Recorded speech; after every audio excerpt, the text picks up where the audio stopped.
I need a. All right, let's go. Okay. What is up, YouTube? We are back for the finale of the Courtship of Rivals, Magic Johnson and Larry Bird. Finally got my beautiful wife here. It's been a few days. Got the headsets plugged in. Got double headsets. The new mic popping, little entrance right here. Don't really remember where we left off, but I'm sure it'll get picked up quickly. Last 27 minutes. We got our popcorn. We're ready to go. USA Dream Team. That's the next one. Everyone's commenting. I don't know if it's going to be for sure yet, but it's on the agenda. What would you like to do? Well, I don't know what the Dream Team is. USA Basketball Dream Team. Basically, all the athletes back then, all the stars were on Team USA. And they were called the USA Dream Team because they were literally the best. So they won. They won everything. They never lost. They probably did lose, but I don't know. They were the GOAT. They were GOAT USA team. That's for sure. Ready? Mm-hmm. So, he didn't care. He didn't care. Everybody else around him cared very deeply in the days and weeks as it turned out ahead. I mean, the media made it out like it was something, but it didn't matter to me what Isaiah or Dennis Rodman said, and it still don't. It has no bearing what I do in my life. He doesn't see race. He really doesn't. And he could have. This guy grew up poor, white, in southern Indiana. Southern Indiana, the home, by the way, of the modern Ku Klux Klan. How he managed not to be affected by the cultural milieu that he grew up in is, I think, a miracle. To me, it's inexplicable. When I was in about 6th or 7th grade, I couldn't wait till school would be over because I knew over on the courts, the waiters from the hotel would be over there. They were black, older, and they let me play. You know, I always looked at that as I got an opportunity to play against a black man, and they treated me good. I couldn't wait to play against the best, and at that time, they were the best. And in 1987, Bird vied with Magic to be the best. The flap over Isaiah Thomas's racially fueled remarks forced Bird to address his least favorite topic at the worst possible time. I had to go to a press conference when I was in LA trying to get ready to play the Lakers and tell people I didn't care, this don't bother me. The main thing is if the statements or whatever was said doesn't bother me, I don't think it should bother any of us. From playing all year trying to get back to the finals and play against Magic, this was a distraction. Bird was facing off against Magic for the third time in 4 years. And if their relationship had softened, the determination to beat each other had not. Ooh, what a finish. As Game 4 proved, the level of competition between them was higher than ever. Bird played awesome down the stretch of that game. Trailing 2-1 in the series, the Celtics were down by 1 point in the final minute of the game. But Larry Bird wouldn't be easily vanquished. Down to the wire. Open his aim. Bird goes for three. Smack. Everybody's the same hair. With 7 seconds style. left, though, the Lakers still had life. 3 years earlier in the '84 finals, Magic had flubbed a similar situation. But this was a different Magic, one with a whole new bag of tricks. My man switched to Kareem, and Kevin McHale jumped out to me. As soon as I saw Kevin, I said, oh, I'm taking him. You know, Magic puts it on the floor, a couple head and shoulder fakes. Running hook shot. He raised up in the air, and there was nobody that was going to get that shot. 3 people. Can't guard that hook shot. Unless you're Wilt Chamberlain. I remember after they called timeout thinking, there's still a shot here. Celtics may still win this game. Well, they set up a great play. Bird walked Worthy all the way up, forced the denial all the way up. We've done it before. Clear everybody out, go to the ball, and break to the corner. He caught it here, and as he caught it, all he had to do was turn. And just turn, and he just let this thing go. Bird fires it. Got a wide open look, couldn't believe it. And I'm standing right there. It is straight. I know. What? They're hyping this up. Dead on. Yeah. lucky because it was right on line. He looked at me like, how did you ever leave me that wide open? You gotta be kidding me. It's a good look, too. Changed the whole series. The Lakers won the series in 6. And in the aftermath of a year in which Magic had won his first MVP, the rivalry suddenly took on a new tone. Magic's just a great basketball player. He's the best I've ever seen, you know. Unbelievable. I don't know what to say. I was shocked that he said it because I thought to myself, maybe this is the beginning of a new era that's not going to include him. It was the passing of the torch a little bit. After vanquishing Bird in '87, Magic wasn't done winning. The following year, he squared off in the finals against his good friend Isaiah Thomas and the Pistons, beating them to become the NBA's first repeat champions in 2 decades. By the dawn of the 90s, he'd won 5 titles, played in 8 finals, and equaled Bird's MVP tally of 3. But I the did more not know you Magic had 5. won, Wow. the less Irvin seemed to be around to reap the spoils. Once I tasted the champagne and the championship, I wanted more of that and more of that. So Magic kept growing because we were successful. And the persona and all of that came with that. The Prince of LA was now the king. And in Hollywood, being royalty had its perks. What was Irvin Johnson's vice? Now, you know my publicist wants me to say winning. But women loved Irvin. Back then, before voicemail, they used to have these mail slots in the hotels where you leave your key. And when we get into a town, Irvin's mail slot would be so packed, and it would be just Susan and a phone number, Linda and a phone number, Joyce and a phone number. I mean, that was every city, every time. He was just asking for it. That's crazy. I was on top of my game as Magic, so I needed all that around me at that time. The women, Them cloud the chasing. this, the that, Hollywood. Magic was living in a context of sybaritic excess from the looks minute he fake. walked in the What? door. doll. And he developed a sweet tooth for it. Sex with several women at the same time. Yeah. Like I said, women have different fantasies. Some want to be with 2 or 3 at a time. You know, one time I had 6 at one time. That's just... I really do believe he looks upon He could be the Magic Michael Johnson Jordan of as sex. a movie character he played. 6 of them.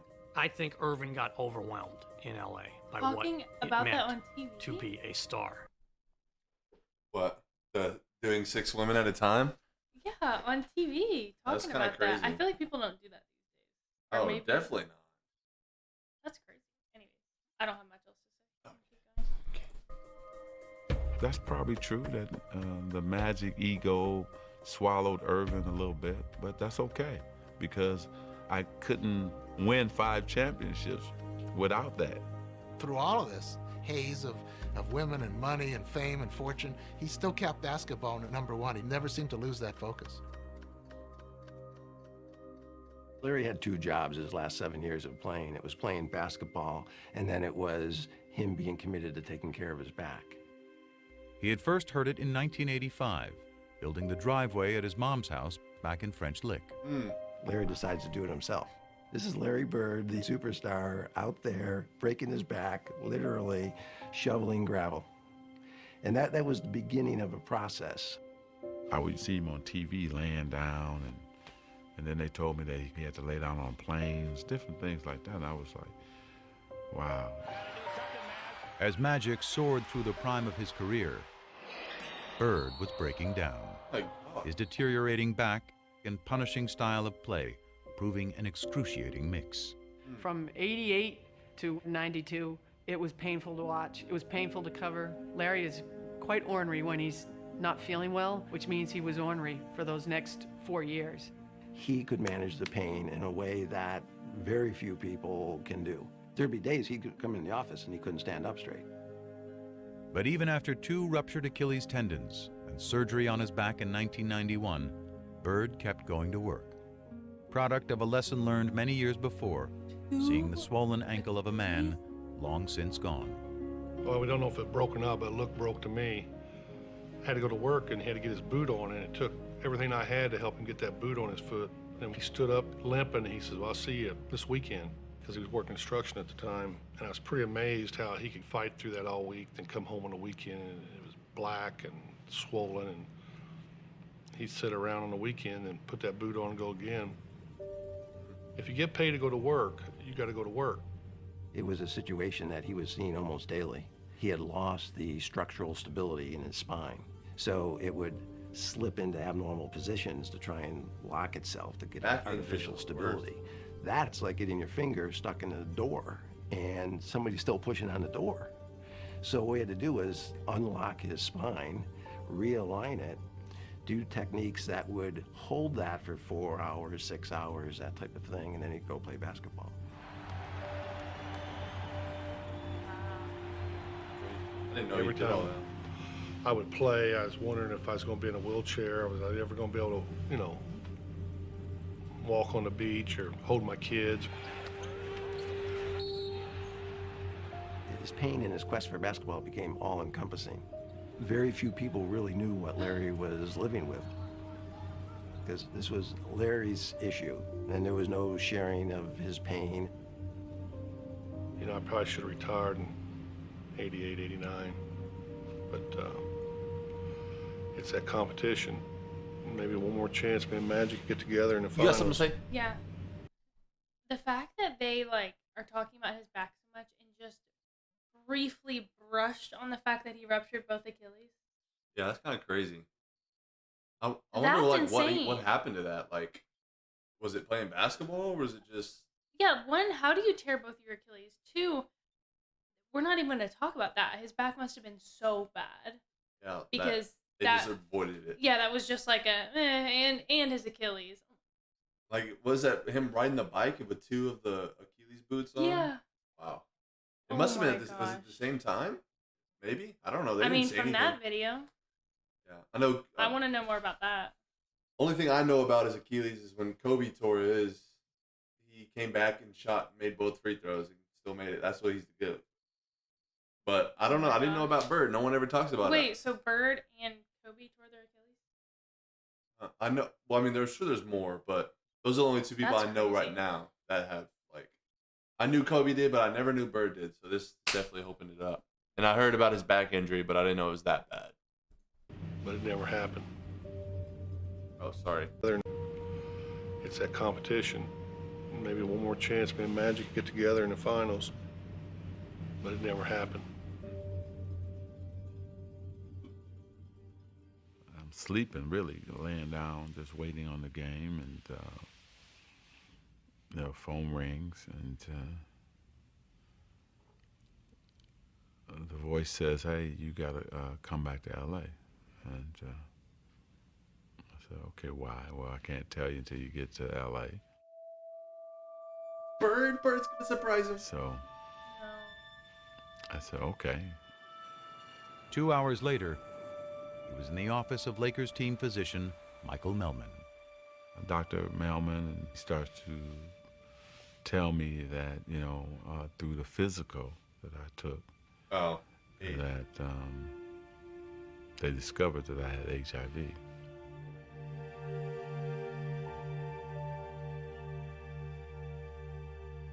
First time ever in my life, I'm such a control freak, right? And do things the right way.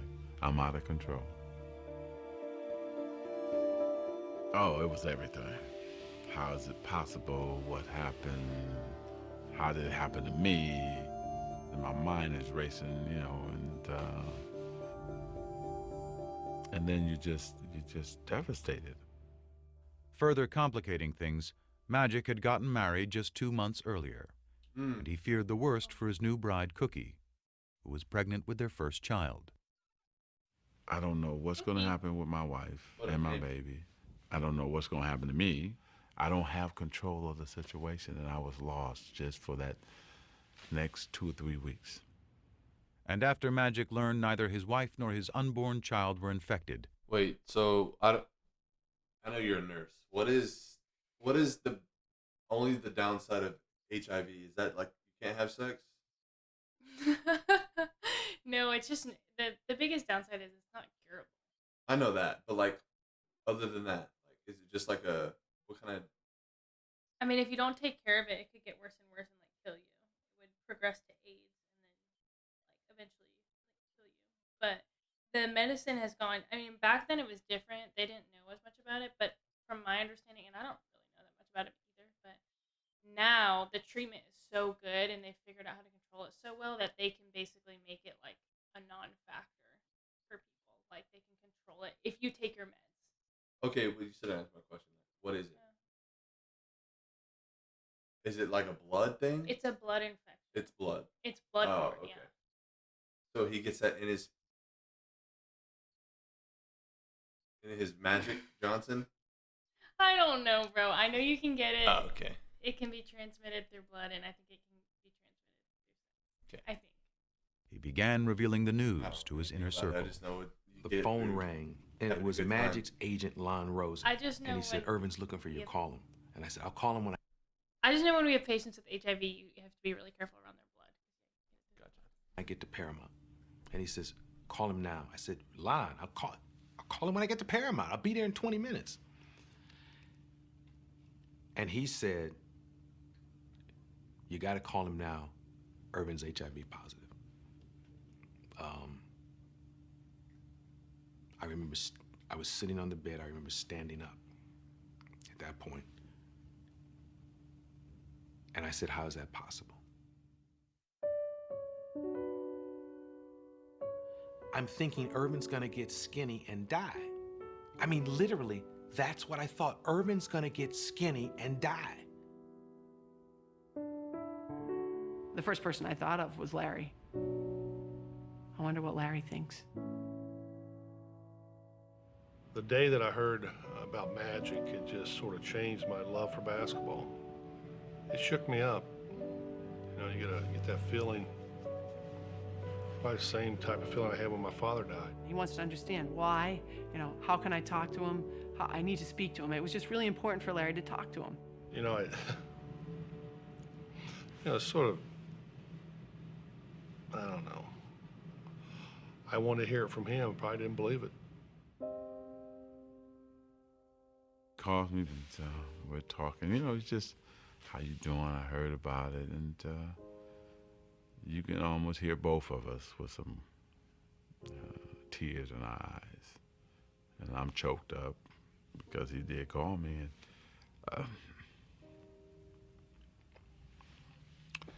and when something happens,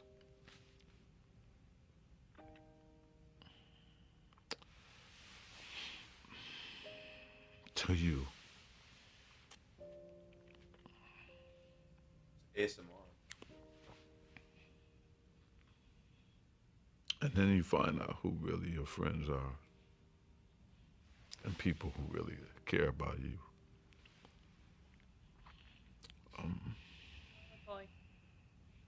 You figure all those battles, all those things we had to go through as warriors, as competitors, and as men. And here this man says, hey, you know what, man, you're okay.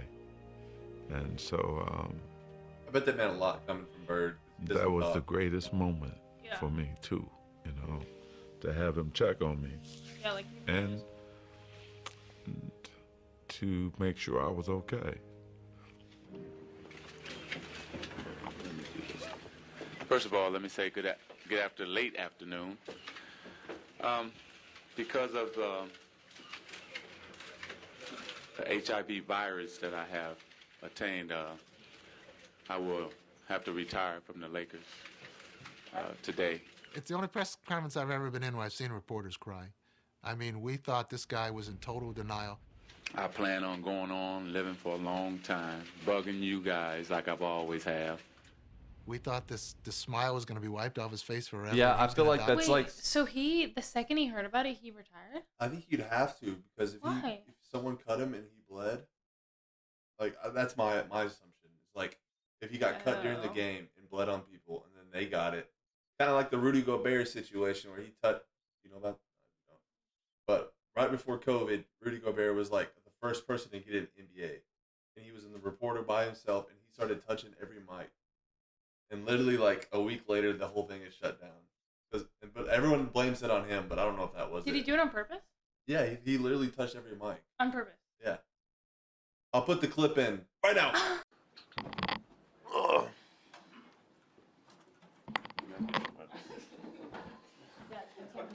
you. That's right, I can edit. But yeah, that's my only assumption of why he retired immediately. Because I was like, if he bleeds on somebody, then they get it. Then it's just. But surely there's people playing that have it. Oh, I'm sure. I mean, I don't know. It was. This is about Magic Johnson and Larry Bird, so not about other people with that. Kind of crazy that like his personal health, like that's like a super like personal thing, and he's having to talk about it like at a press conference. That's like crazy. Yeah. I'm assuming the word got out a lot faster. I'm sure. Yeah. Like you just like lose all privacy when you're in the spotlight like that. But imagine today if what's his name? If LeBron James came out with HIV, like how much on the news everything would blow up. But like back then it was like Magic Johnson. I don't know. I feel like today it would be blown out of proportion. I feel like it probably got blown up more back then. You think? Yeah. What do you guys think? I don't know. I think today all the social media it'd be everywhere. Yeah, I think people are just more like educated and familiar on it than back then. It was like a huge deal because medicine wasn't as like. And this was basketball. These two guys. So. All right, we need to watch Yeah, we're gonna watch him die in public. I just remember in the room he was joking, and I'm sitting there looking at him crying, and he's like, "Coop, man, I'm gonna be okay. I'm gonna be okay. It's gonna be all right." I am gonna go on. I'm gonna beat it, and I'm gonna have fun. Sure, come on. You're gonna beat this? And to him, it was a contest. Larry Bird and Magic Johnson, AIDS and Magic Johnson. It's same thing. It's just a different game, different rules. You gotta but I'm have still that gonna mentality win. in life. He wasn't planning on going nowhere. Urban was planning that day to find the right medicine, to eat right, get rest, and live forever. That's what he was planning. Thank you again, and I'll see you soon. But as Magic put up a positive public face, his nemesis, still out of sorts, shed the mask he had hidden behind for years. He was visibly like, wow, how could that happen? You know, it really set him back. Probably the two toughest days I've had since my father passed away, and I've been very depressed and sort of been out of it. I listened to him talk in this press conference about how devastated he was, and I remember thinking to myself, you know, goddamn, Larry found Irvin. You know, just out of the blue, something like that happening. It's just, I've never had, other than one other instance, and I was hoping I'd never see that again because I remember how I felt weeks after that. And yesterday was just a sad day. And at his game that night, Bird was forced to confront pain he couldn't so easily play through. Didn't want to be there that night. First time ever. And really last. I remember we played in Atlanta. Had no feel for the game, you know. This wasn't a good time to be out there. Never had that before. That night he threw a pass. I'll never forget, he threw a half-court pass behind his back for a layup. And if you blurred your eyes, you squinted your eyes, it looked like magic. And that was Larry saying goodbye. You know, I mean, this competition thing is amazing, what it does to you. What you put your body through and what you do and what you say and how you feel, and knowing that he's not there wouldn't feel right. But I think it's all them years that, you know, what's he doing? What if he's practicing this hard? I bet he shot 500 shots a day and I didn't get 500 in. It's always that mind games. Bird played through the 91-92 season, his last in the NBA. But a part of him was already gone. I didn't check the papers anymore. You know, it didn't matter. I still wanted to compete, you know. So you retired the year after? But it wasn't the same. It really wasn't. 89, 90. With the exception of that year when he was called Tragic Johnson because on the basketball court, things didn't shake down properly, this is the first time I'm hearing ignorance, hatred, vicious, nasty things. There was some of my former teammates who had their own little things that they were talking about and why this happened to me. You know anybody else that's heterosexual that got it? Come on, man. You're in denial. I've been called gay, faggot, Urban's lover. I've been called all that shit. Lon Rosen got a call from Isaiah Thomas asking, I keep hearing Magic's gay. And Lon said, well, for crying out loud, you know better than anybody he isn't. You're one of his best friends. And he said, well, we don't know what's going on in Hollywood. And the fact that Isaiah was questioning why he got this, I think it was really, really hurtful to him. He used to say, I don't want people to stop shaking my hand and giving me my hugs. He loves to be loved. And that's what bothered him the most, that people would change in relationship to him. He would show up at the Lakers facility to work out and to shoot some baskets, and he'd try to engage his teammates and say, hey, you want to play a little one-on-one before practice? And, oh, geez, no, I can't. I got to go get taped. Or, oh, geez, I got work to do. I got to do something else. The worst thing of all of this, that I couldn't play basketball. I don't even think dealing with HIV. It was I couldn't play. The game, the surroundings was his whole world. That's his personality. When you take that away, you're hurting. I knew he was hurting in a big way. The only sex is safe sex, and that's no sex. As basketball went on without him, Magic performed ably in his new role as HIV educator and spokesman. What do you mean? It's so weird they're talking about that stuff in like a interviews. reporter about yes. his sex life. Yeah, that's kind of crazy. 7 minutes. 7 minutes, we got it. Every way that I can. But he still pined for the arena, which had made him a star. So when he was invited to play in the 1992 NBA All-Star Game,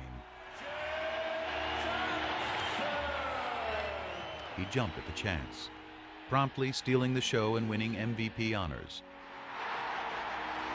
But that was just a warm-up. For the encore, Magic had up his sleeve.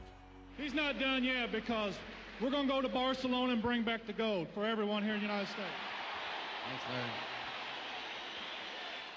For the first time ever, USA. NBA players would be competing in the Olympics. And Magic, armed with a message, was not about to miss the show. It would have proved to people that you were not going to get the disease playing against me. And then also for me too, personally, it was therapy. It was a way to say, So why do you have to quit basketball? Yeah, you get to do this one more time. Well, remember how I said I think it was because of bleeding and stuff, but I guess it was kind of more of a health thing. I guess it wasn't for his giving to other people. It was more like I need to take care of this before I can take care of himself. Yeah. So then, I didn't know. That was just my assumption. But now I guess he's taking treatment, and he's like, you're not gonna give it to anybody. From basketball, so I'm gonna give it another shot. So I guess this led up to the Dream Team. There was also one other perk. I think playing with Larry was very important. That's something they talked about. He was going to be on the Dream Team. He was going to be with Michael. He was going to be with Barkley. But he was going to play with Larry. Magic kept saying to him, I just want to get you out on that court one more time. Let's just have one more sequence like we had all the way back in 1978. But it was interesting that with Magic being the one that was HIV positive, he felt great. He was in the best shape of his life. He had worked so hard to make sure he didn't go there as a token player, and here was Larry, who couldn't even practice, who could barely move. But you know what? Didn't matter. We were still together. Didn't matter. Hold me close and hold me fast. The magic spell you cast. This is La Vie. Patrick Ewing. They're like everyone on that roster. And when he got his opportunity, he switched a few. Larry. Now, who's taking the last shot with the game on the line? I got my opportunity. I still was Magic. Ooh. 14 years after they'd first crossed paths, the smiling kid from Lansing and the shy boy from French Lick Shy boy. happily back French together in Lick, Barcelona. Larry, Joe, Taylor, Chris. But it took just one glance outside their hotel's front door each morning for them to see Look at them that as far camcorders. as they had come, they were as far apart as ever. The only way you walk up that door if you wanted attention. But I asked this guy, I go, how can you get around this? There's got to be a way. Lo and behold, there was a side door. You can go wherever you want. I was going to tell him about it, but seeing that smile on his face, the closer you got to that front door, come on. He didn't want no side door, you know Irvin. You go right in the middle of them. Turn the long way, sweetheart. There you go. I'm going out the front because that's who I am. I don't go out the back. I don't go out the side. But that's not me. If you want to go somewhere in a hurry, there's a door that leads you there, and I found it. I respected him for that. And so, hell, I would try to find a side door for him. And we never tried to change each other. That's what made this relationship great.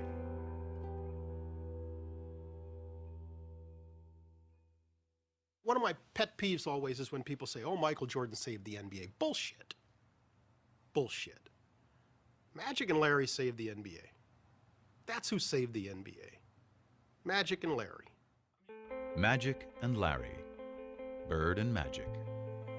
To the millions who once watched them, now more than ever, they are inseparable. I'm dead. A pair of athletes thrown together by the cosmos to compete. A pair of men who discovered a bond in the midst of that competition. That's his retirement. Decades removed from the height of their rivalry, their bond endures. Two impossibly different men with a connection only they can fully grasp.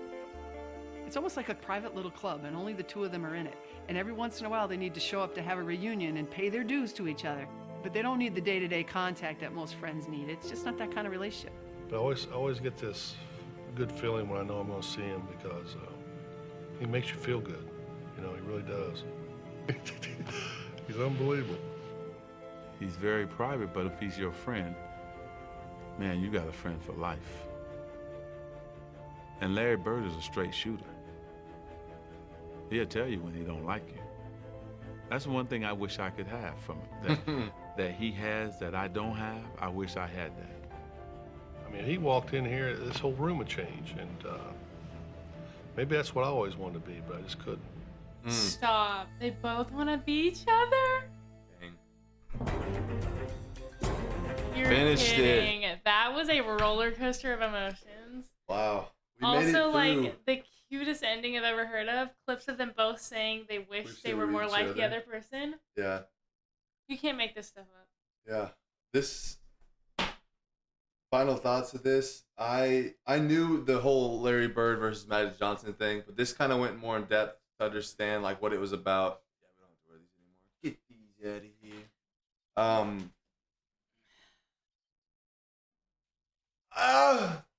But yeah, I actually super enjoyed that. Thanks for. Sorry, it was a long series, but I actually really enjoyed that. Me too.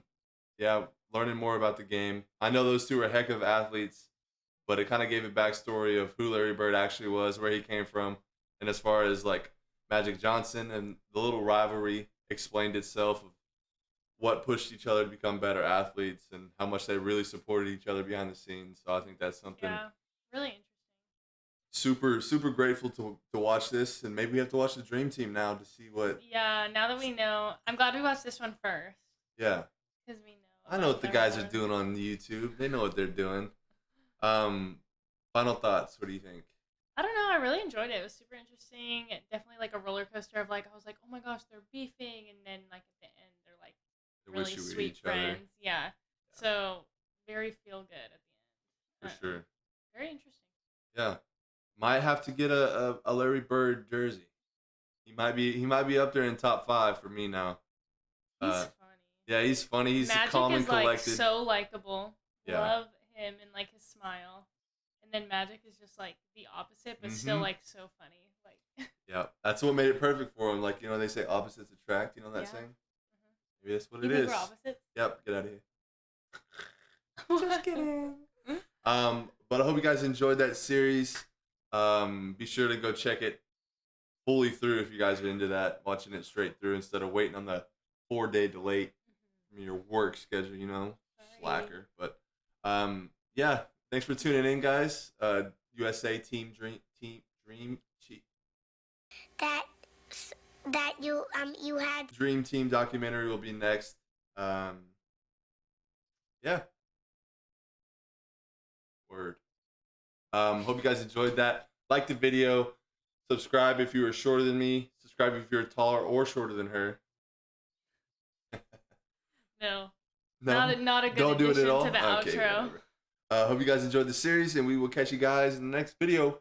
Bye. Later.